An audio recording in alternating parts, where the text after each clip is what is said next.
बांग्लादेश में सरकार चला रहे मोहम्मद यूनुस और उनके सहयोगी पाकिस्तान या ब्रिटेन भाग जाएं और शेख हसीना एक बार फिर बांग्लादेश की प्राइम मिनिस्टर बन जाएं तो कैसा रहेगा।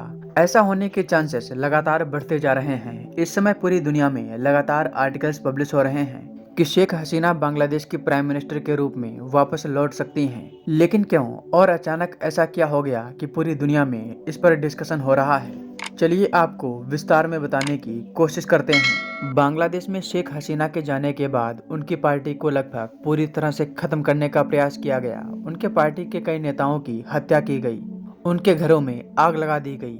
इसके पीछे बांग्लादेश के आम लोग नहीं थे, बल्कि पाकिस्तान और जो बाइडेन की फंडिंग की वजह से कुछ लोगों ने ऐसा किया था। लेकिन अब एक बार फिर बांग्लादेश में शेख हसीना की पार्टी आवामी लीग खड़ी होती हुई दिखाई दे रही है। ये लोग लगातार शेख हसीना को वापस लाने के लिए प्रोटेस्ट कर रहे हैं। 1 फरवरी को बांग्लादेश बंद का ऐलान भी किया गया है। इस बांग्लादेश बंद से पहले ही बांग्लादेश की यूनुस समर्थित पार्टी, जिसका नाम बीएनपी है, उसके कई लीडर देश छोड़कर भाग गए हैं। भागने वाले लोगों में मुख्य अपोजिशन लीडर खालिदा जिया भी शामिल हैं। बांग्लादेश के लोग समझ गए हैं कि कुछ कट्टरपंथी लोगों ने देश को हाईजैक कर लिया है और धर्म के नाम पर बांग्लादेश को पाकिस्तान बनाने पर तुले हुए हैं। जब से बांग्लादेश में सत्ता परिवर्तन हुआ है, तब से लगातार इनकी इकोनॉमी क्रैश कर रही है। भारत से संबंध खराब होने की वजह से बांग्लादेश में बहुत बड़ा बिजली का संकट खड़ा हो गया है, जिसकी वजह से इनकी फैक्ट्रियां बंद हो रही हैं। इनका विदेशी मुद्रा भंडार भी तेजी से क्रैश कर रहा है। यही नहीं, अमेरिका के पूर्व राष्ट्रपति जो बाइडेन, जिन्होंने बांग्लादेश में सत्ता परिवर्तन कराने में एक अहम भूमिका निभाई थी और बांग्लादेश को आर्थिक सहायता देने की बात कही थी, वो अब अमेरिका में चुनाव हार गए हैं।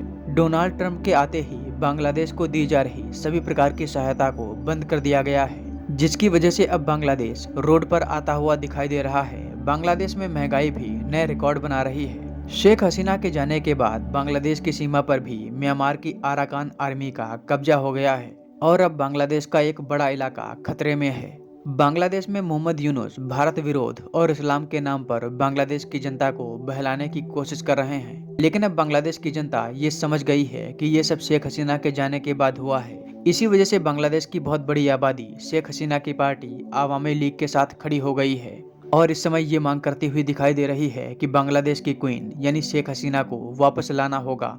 1 फरवरी को बांग्लादेश बंद है।